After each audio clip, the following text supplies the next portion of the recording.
What's going on, guys? Hey, we're back. Listen, we're going to do something different today. This is going to be kind of story time and about me, about Vegas, about Saxon. I have these these velos in my lips. So um, if my speaking is weird, we have a lot of new subscribers, a lot of new viewers.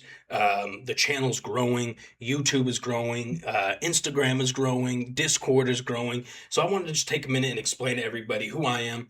Um, and for people who have been here for a while, but they don't know my full story, what this whole idea of different breed is, I want to explain that because it didn't. This brand, this idea, this identity didn't start in Ukraine. It didn't start in the Legion. It didn't start in Azov. It was all before that. So I want to do a quick breakdown. So I'm just gonna in the background play some slides, some videos that I had from my time in the Legion and in Azov.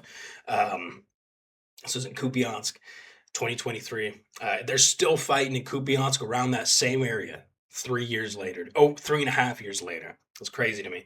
Um, anyways, so I guess we'll just jump into it. I'll try to keep this as kind of cliff notes as possible, but some of the stuff's really important for me to kind of convey to you guys. So, growing up, had a great childhood. My parents did the best that they could, and they were great. They gave me everything I could have wanted as a kid. We, I would say middle income family. My parents ended up getting divorced when I was like 10 or 12 or something. It was a fine divorce. They both did the best that they could.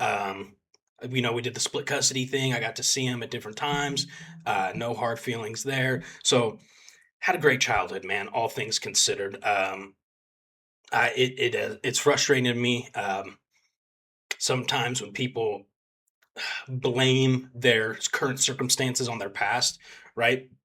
If they're not in a position that they want to be in, they're excuses, man. And I've had friends, family, known different people who've had such gnarly childhood experiences and growing up life experiences.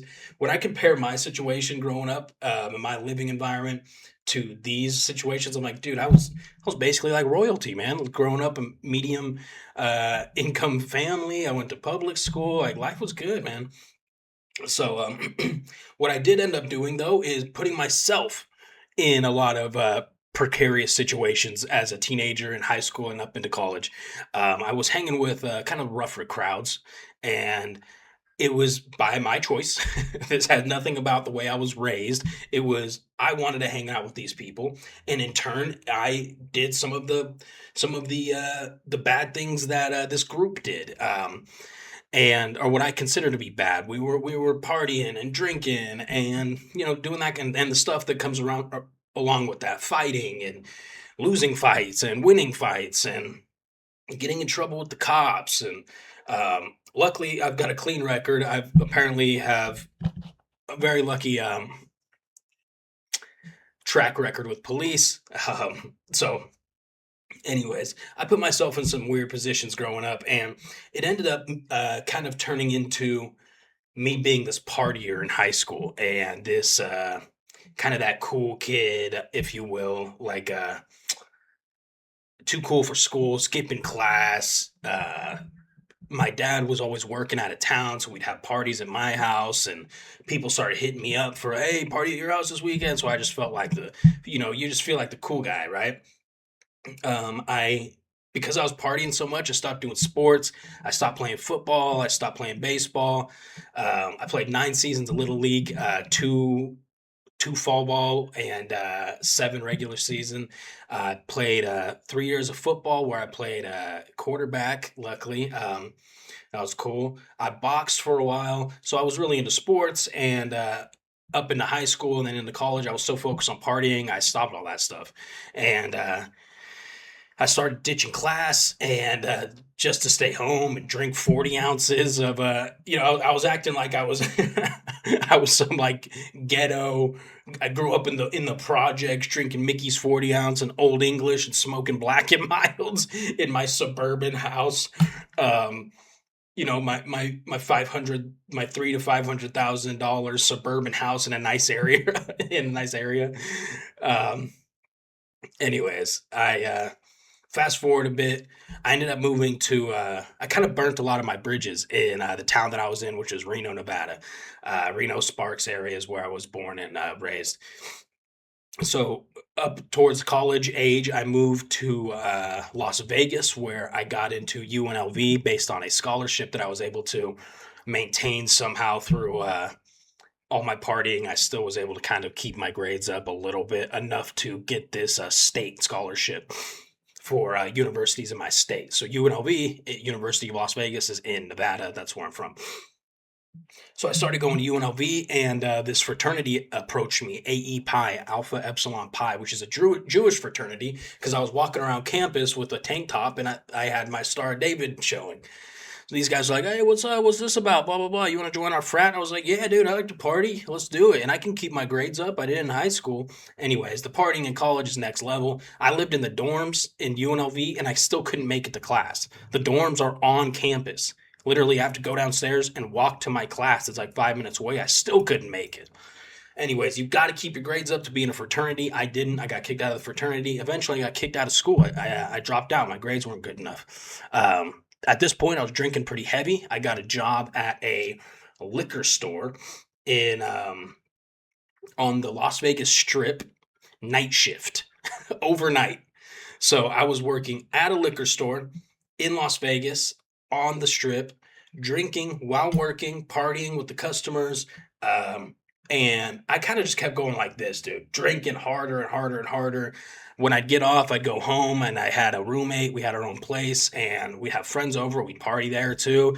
So it got to the point where if I was going to make it to work, I was so hungover, I had to start drinking in the morning to just get my hangover to feel better, right? So I would wake up, just feel like death from the night before, drinking all day and night. And then I would get my cup of orange juice or my Gatorade, pour vodka in it, jump in the shower, try to get rid of that hangover by drinking first thing when I'm waking up. Boom. Okay, I've got, already a third of a bottle of Tito's vodka down before I head to work. I'm starting to feel a little bit better. You get to work, you start drinking again. It was a gnarly cycle, dude. And it got to the point where um, I was drinking sun up to sundown every single day.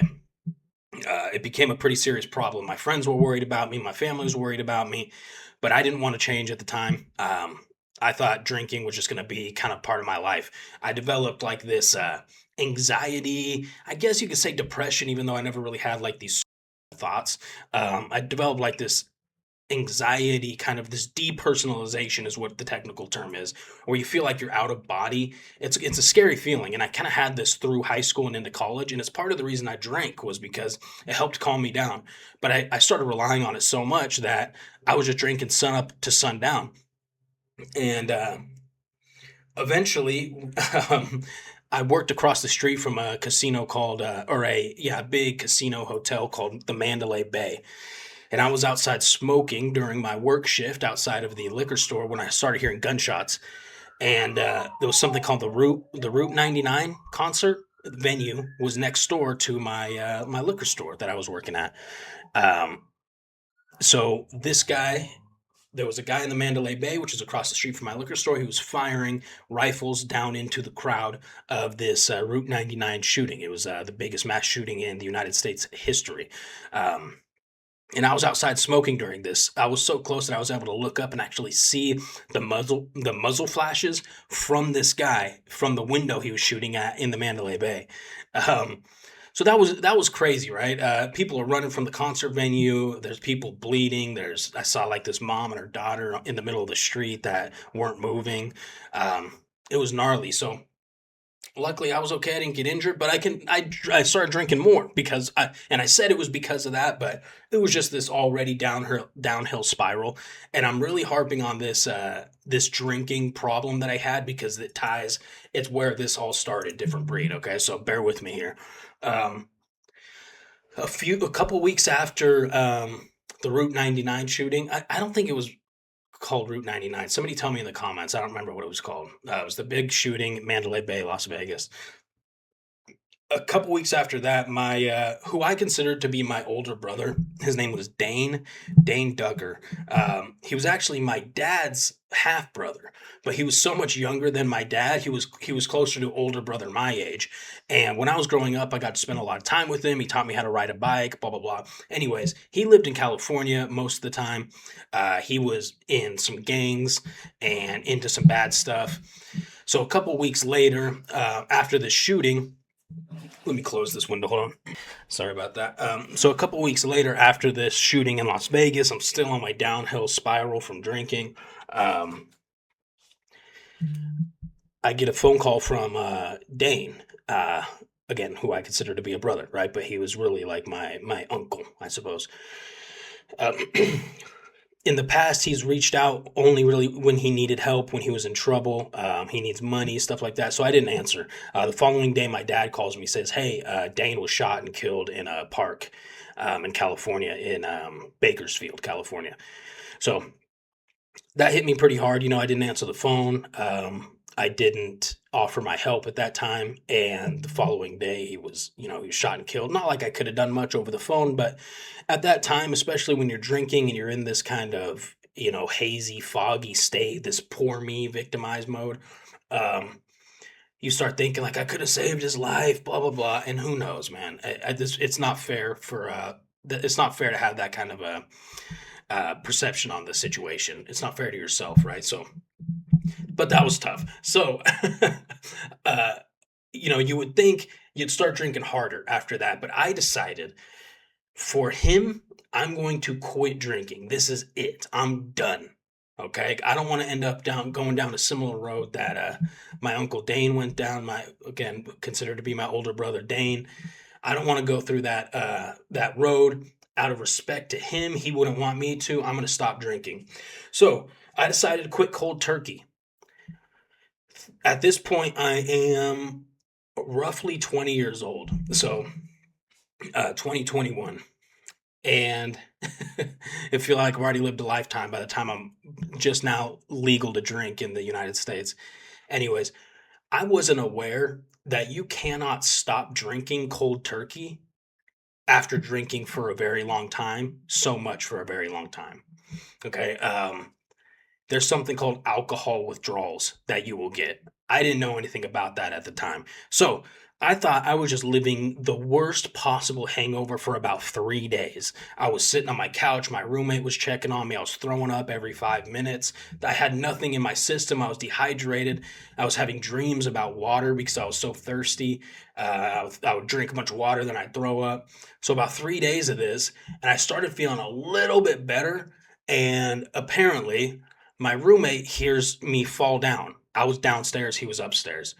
He heard me fall down. He came downstairs. I was having a seizure on the ground in our living room in our house in Las Vegas. He called up 911. The firefighters rolled in. When the firefighters came in, apparently I came out of my seizure and I thought we were being robbed or something. My head was so twisted. I thought we were being robbed. So I charged the firefighter and I end up in like this grappling match with the firefighter. Luckily, I was so sick and so weak and like feeble. I had lost a ton of weight. Um, the firefighter was able to kind of just wrap me up. They were able to get me sedated, get me to the hospital. I don't remember any of this part. Multiple days later, I wake up in the hospital and my entire family is standing around the hospital bed. And 90% of my family were not living in Las Vegas. So all these family members came from their out of their respective states and cities and hometowns to Las Vegas to see my jackass who just wants to party all the time and they're worried sick about me. This was the moment the switch flipped for me. When I woke up, my whole family was around the bed. I'm like, dude, I am in wow. Look at what I'm doing. Like, it's one thing if I don't give about my health, my happiness, if I just want to, wither away into sickness and alcoholism and die, that's one thing. If it were only me that I was affecting, but I was affecting all these other people, my cousins, my parents, my grandparents. Um, I was affecting all these other people. So from that day forward, that was it. I got out of the hospital. I felt so much better because I wasn't hungover for the first time in like 3 years. I felt like a superhero. I could like wake up and get in the shower without having to take 3 shots of vodka first. I could eat breakfast without having to take 3 shots of vodka first. So I felt so much better. I'm like, dude, this is it. So from that moment forward, my life kind of changed, switched around for the better. Um, I still worked at the liquor store, funny enough, for another year on the Las Vegas Strip, night shift, completely sober, and I didn't even think about drinking alcohol because of how much better I felt. There's got to be this mental switch that you have when it comes to something like addiction. Nobody's going to do it for you. You got to make it for yourself, and I had that switch. So I was already turned on. That switch was flipped on. I wasn't interested in alcohol anymore. Didn't matter if I worked at a liquor store or not. So fast forward some time, I was like, hey, I want to be a cop, dude. I want to be a Las Vegas Metropolitan Police Officer. That means the cops that are in the Las Vegas city. Um, as a kid in high school, I tried to join the Marine Corps, and I got kicked out during the MEPS processing program for this little medical issue that I had at the time with my back that actually ended up going away. But I got kicked out of MEPS at the time when I was a kid. So I got kicked out of the Marines when I was a kid. So I was like, hey, this is kind of my time to get into something service related, become a cop, blah, blah, blah. So I decided I'm going to go for that. It was a 6 month long process. Had to go through, they have a very serious recruitment process with Las Vegas Metropolitan Police Department. I had to go through multiple physical fitness tests. I passed those. You have to go through multiple written knowledge and intelligence tests. I passed those. Finally, you get to this part in the process, which is really regarded as the last step. They assign you a detective, and this detective gives you a polygraph test. Basically, sits you down, says, "Hey, answer all these questions honestly, and if you pass this, then we can get you into the police academy."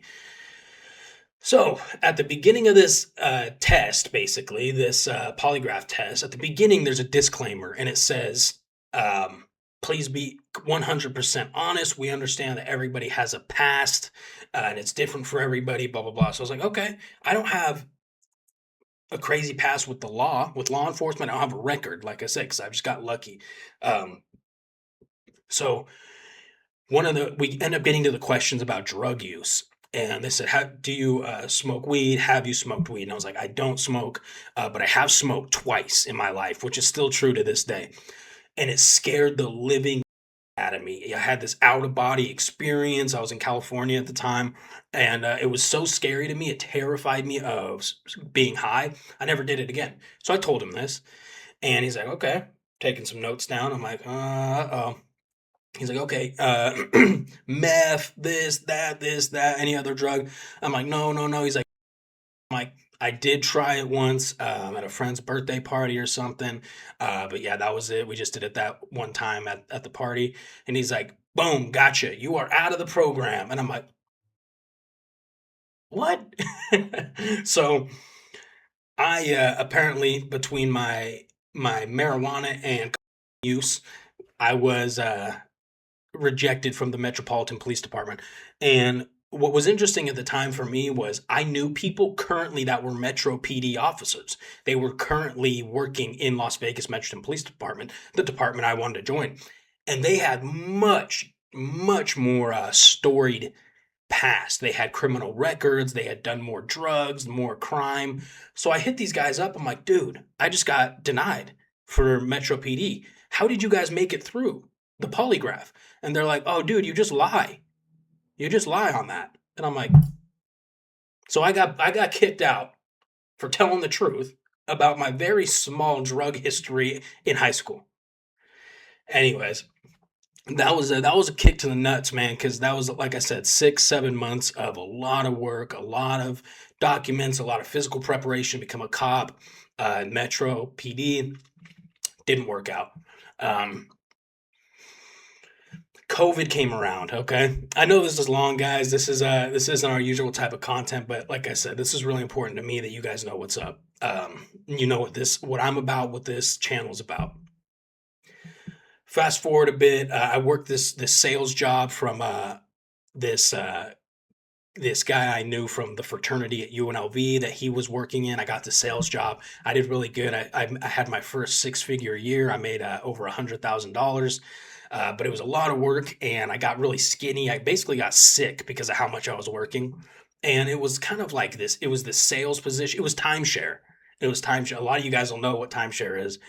It just felt slimy, dude. After a while, like I was making a lot of money, but I'm like, I'm not sure if this feels right, dude. It didn't feel good to me. So COVID came around, basically stopped our um, operations at this timeshare company I was working for.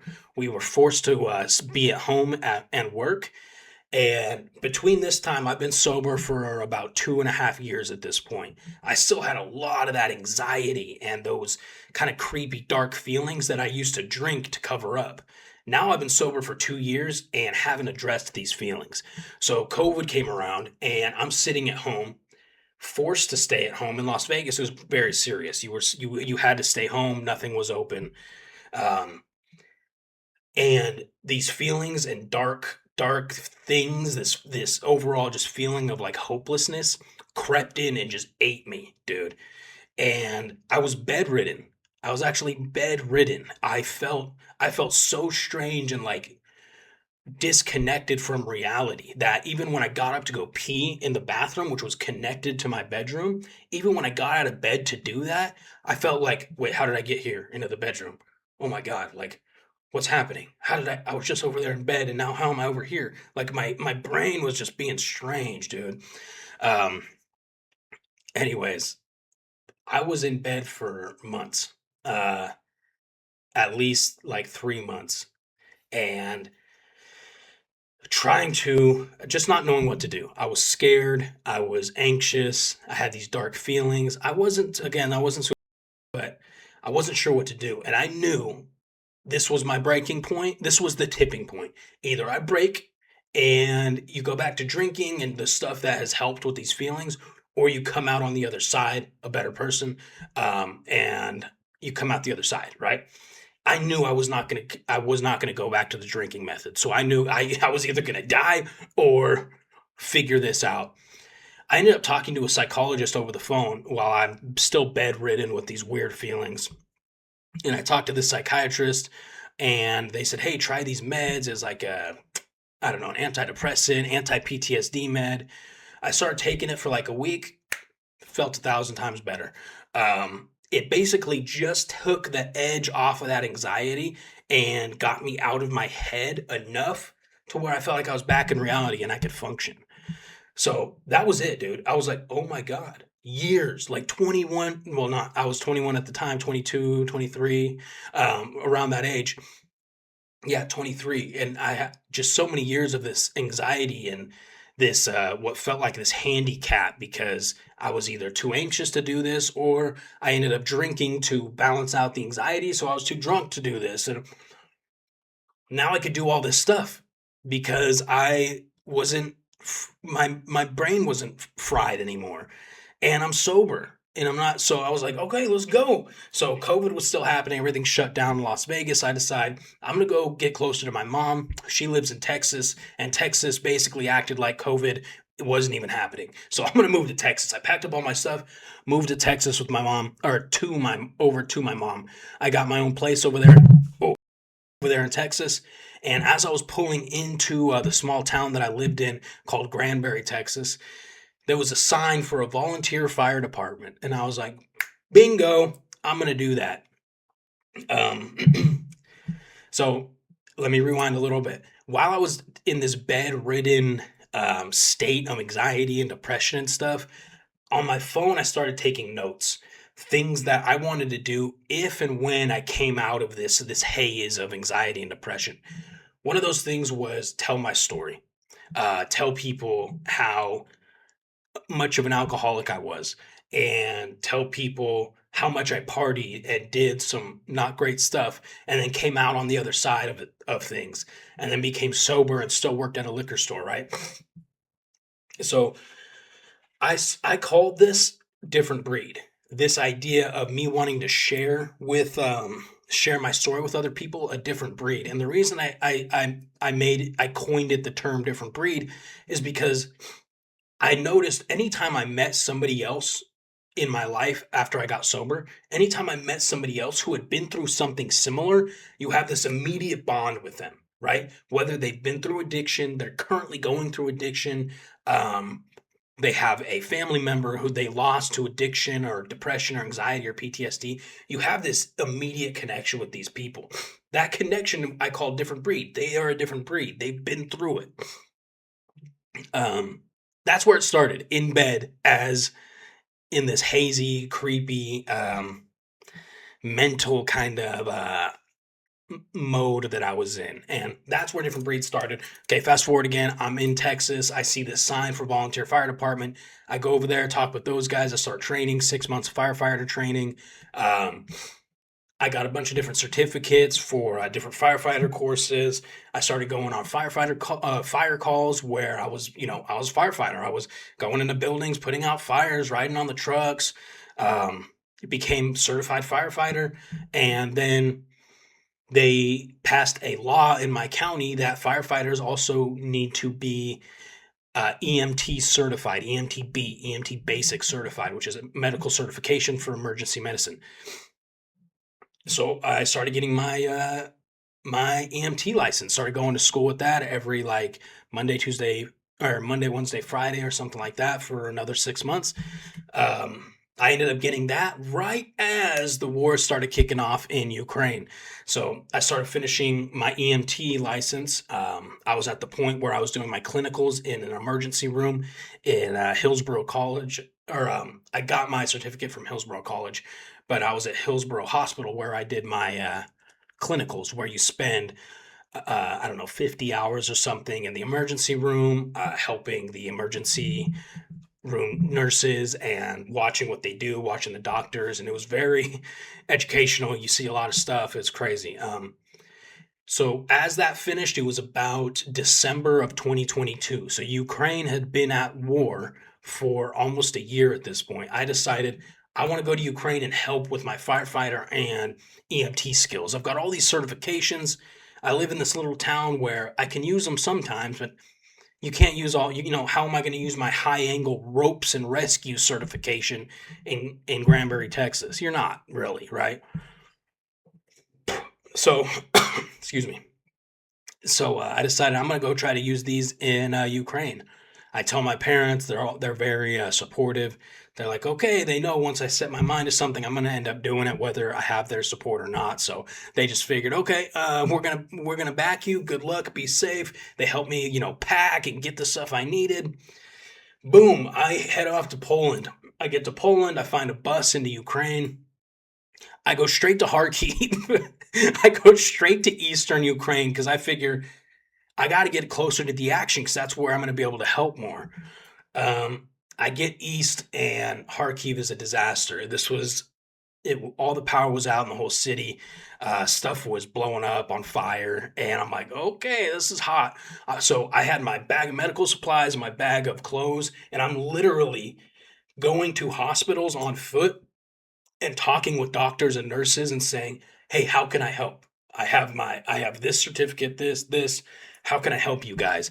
And nobody knew what to do with me. This was still so early on. It was very strange for foreigners to be in Ukraine, especially that far east, and nobody knew what to do with me.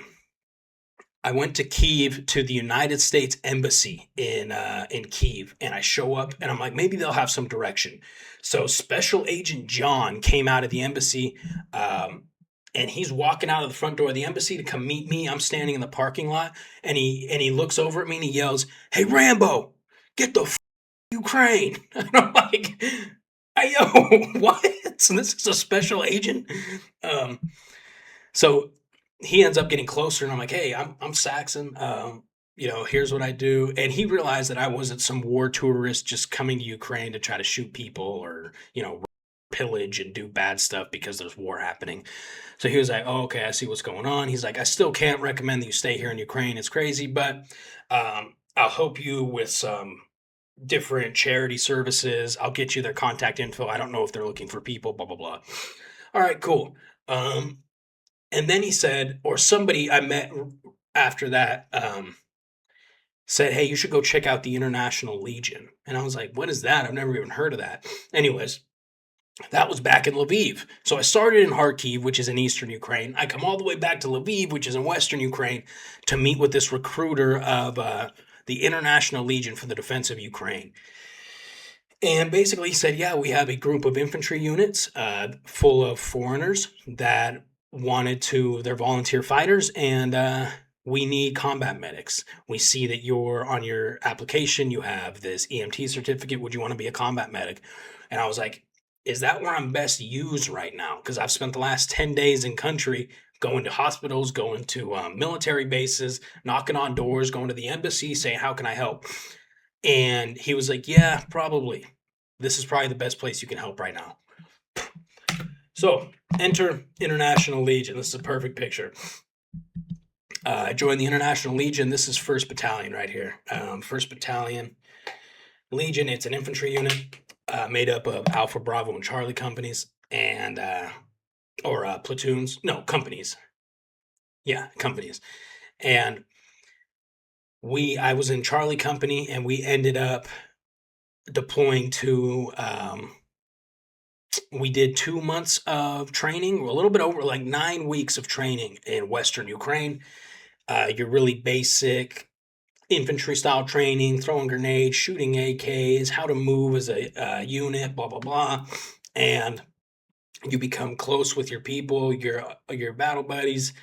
And then we deployed to Kupiansk March 7th, 2023. And I remember that because March 7th was my birthday. So we deployed on my birthday. Everybody was ready to rock, like, "Hey, let's go." We get out there, and it was a smaller team. So this is all Alpha, Bravo, and Charlie. Alpha, Bravo, and Charlie were all moved to different parts of the front on Kupiansk. I was in Charlie, so me and a group of these guys here, like 5 or 6 of them, went to Charlie and went to this other Ukrainian unit where we did missions holding trench positions in Kupiansk. This was 2023. So we were infilling and exfilling at nighttime because the cover of darkness was still a viable option. This was obviously before thermal drones. They were starting to do the Mavic dropper drones, but they were so new that they would like drop a frag grenade and they would hit the enemy would drop a frag grenade and like hit Russians on accident because nobody knew what the hell they were doing. So we got there. It was very dangerous. After the very first mission, most of the guys from Charlie ended up going home or reconsidering their plan to stay with the unit because of how dangerous the missions were. I ended up going on my first mission and holding a trench position. We were riding on top of the BMP, on top of an armored vehicle at night. We're driving into position, and I remember thinking, I'm on top of this armored vehicle. We're linking arms with Ukrainians. Only about 3 or 4 foreigners would go with a whole platoon of Ukrainians. So like about 23 Ukrainians plus 3 to 4 foreigners. So I'm linking arms with all these Ukrainians, dude, and we're driving full speed on this BTR towards trench positions, middle of the night. There's red and green tracers flying overhead. There's rockets, there's flares, all this stuff. And I'm looking up and I'm linked arms with these guys, and I'm like, what the am I doing, dude? It looked like I was in a Star Wars movie. I'm like, I was just a firefighter and an EMT. I did that for a couple of years, dude. Like, now I'm here with an AK and we're charging Russians. Anyways, we get to our position, we jump off, and then you have to hike in another 3 or so kilometers in the pitch black, no lights, to your position where you basically sit in the foxhole. You get shelled. Every once in a while, you fire over your trench, you shoot because the enemy was close enough that you could actually hear them at night when it was quiet enough. So Then nighttime rolls over again, and you rotate. You head back out. You walk down. You get back on the armored vehicle. The new group comes in. So that was my first mission. At this point, most of the people from Charlie, the group that I was with, had already left and gone home. There was about three of us left. Actually, they're in this photo. Uh, Danny right here, and Shaka right here. Thomas right here. And then there's me right here. Um, so ended up going on an additional mission. This was a longer mission. It was a 48-hour mission with Shaka, me and Shaka right here. And after this one, pretty much our entire unit more or less went home or stopped doing missions. Um, it was just, it was kind of, it was kind of becoming a meat wave in a way. We were losing a lot of people to do very little work. Um, so fast forward some time, I stayed with the unit for a bit and realized, okay, there's not any active missions going on now, so I'm going to basically go home. I had already decided at this point that I wanted to do this for a living. Not soldier necessarily for a living or infantry soldier, but I wanted to help Ukraine for a living. So I decided I was going to go home, sell my truck, get my cats, tell my family, hey, I'm moving to Ukraine. And I did that. So I broke contract with the International Legion. So this was probably beginning of May. So, and I arrived in January, February, March, April, May. So around 4.5 months, maybe. I went back to Texas. I told my family, hey, I want to go back to Ukraine. Um, more or less. Sold my truck, uh, came back to Ukraine. And that's when I started my YouTube channel telling people about the International Legion. Because when I was um, in Ukraine for those first 10 days looking for somewhere to help, I was looking everywhere online for any kind of a resource that could tell me where I could help. How can I how can I how can I be useful? And there was nothing online. So this I was like, I'm going to be that guy. I'm going to make this resource um where people can look up and be like, oh, so this is how the International Legion is, right? This is what they do. This is what they're about. Anyways, that started catching some traction, and I met up with this group of foreigners that were in Kiev. And this group of foreigners in Kiev were basically, we were just training. We'd go to the shooting ranges, run drills, do target practice. We would do EOD practice, practice of explosives and mine disposal, and basically just kind of staying up on our training skills and looking for a unit that we would help. Initially, the goal was to join this unit as a group of trainers, but we ended up meeting Carl. Carl is at the time he was the one of the battalion commanders in Azov. Carl says he had this dream to start Azov's first international battalion. And all of us foreigners, we know Azov very well because all of us have been in previous units. If you've been in Ukraine any amount of time, you know who Azov is, you know they're serious. So we were very excited about this prospect. So Carl said, hey, do you guys want to help start the International Battalion? So this group of foreigners from Kiev, including myself and Carl, came together into Azov and started the International Battalion. Now, this took quite some time. There's a lot of paperwork, documents, contracts. So we lost most of our core group of foreigners that were in this group from Kiev because you're not making any money, right? You're working for free. You don't even know if this is going to pan out. You don't even know if once we go live with the International Battalion, if we're going to get recruits. Um, so there ended up being a small group of foreigners that stayed, about 4 to 5 of us that stayed with Carl and stuck it out through this period of no pay and working in the office and trying to lay the groundwork for the International Battalion. Eventually, we were able to go live with it. And after some discussion with Carl, and I even spoke with Redis, who is now is brigade general of, or brigadier general of all of 1st Azov Corps. I was able to speak with these guys, and we made an agreement that we would use my YouTube channel to um, basically market, if you will, to tell people about the International Battalion. Um, so we used my channel in conjunction with Azov's massive social media that they already have.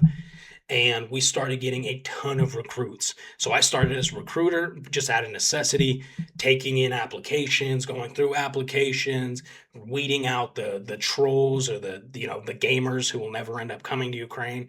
And we ended up getting a ton of probably roughly 100 after a couple of months of people who applied, came to Ukraine, made it through the whole entire contract process, signed their contract, and now they're up at the base training. And almost 80% of those recruits came from Different Breed TV YouTube channel. It was actually over 80%. So I was extremely grateful and shocked by this. But the more people who came based on my recommendation, the more liable and reliable I felt for these people. So I told Carl, I'm happy to continue promoting Azov's International Battalion on my channel, but you have to let me deploy with the first group and go into combat with them, because I'll never be able to live with myself if we get, all these people that came from my channel, they all go based on my recommendation. They go through training, they go to the front line and die. I'd never be able to live with myself. So I explained this to Carl. He was like, okay, I understand. He was hesitant because he's like, well, what if you go out there and die? Now our number one recruiter for Azov is dead. For Azov's International Battalion is dead. No foreigners are going to want to come. Basically, he was like, okay, then you need to go up with first group, Alpha Company. Go up with Alpha Company, start training with them if you're going to deploy with them, because you need to know how to work with them. So I took a break from YouTube a little bit.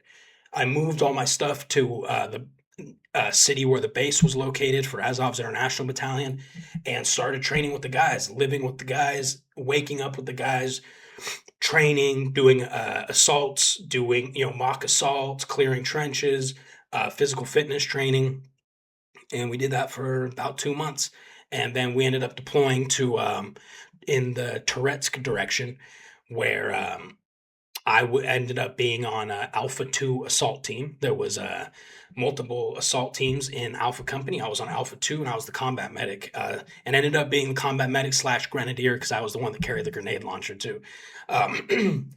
And we did really, really solid work out there, and I was very grateful for my time in Azov. Since then, there was some.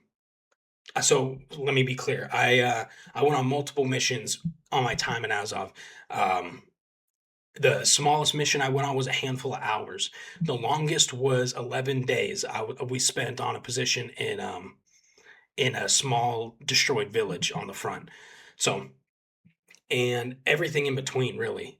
Couple day mission, 4 or 5 day mission was our first mission. So it was it was crazy. The war changed a lot, dude, from my first experiences in the International Legion. It was a completely different animal, but I was happy to be out there with the guys that put enough trust in me and my channel to and my recommendation to come to Azov. I felt like I was doing the right thing. I was there on the ground with those guys. Now, the goal was always, the agreement I made with Carl, the commander, was I would go on this first deployment, go on the first X amount of missions, and then I would go back to my recruitment position. Now I have experience. I could say, hey, I was with these guys on the front, going on missions. I full-heartedly recommend this unit. That was the whole goal, right? And that's effectively what ended up happening. But during this time, there was a shift in the Ukraine's military structure. It started changing to corps rather than multiple brigades. So this moved Carl out of his position, brought in a new battalion commander into his position, who, the couple of people in our unit that didn't seem to like me, primarily because of my YouTube. They thought I was only in all of this for YouTube and making money on YouTube. What they didn't know was I made $0 on YouTube during this entire time. I also worked for Azov for free for the first 4 months. So, anyways, they thought I was doing all this for the clout, or for the YouTube gain. So these people got that into this new battalion commander's head. So him and I butted heads immediately, basically ended up to me getting kicked out by this new guy. And I got kicked out of Azov and decided, okay, that's okay. I will just help with some fundraising and stuff like that. while I help grow my channel and also do some training on my own. So I had been, or have been doing drone training. I've gotten multiple drone certificates, more medical training, um, you know, really trying to get back into some physical fitness training and getting the gains back together. Um, and kind of that leads to where we are today. There's more stuff that I'm working on currently that I can't share just yet, but it's really exciting stuff, and I'm really happy with where I'm at personally because I feel like I'm able to help a lot more in this position. Um, Everything happens for a reason. I'm a strong believer in that. I have no hard feelings towards Azov at all.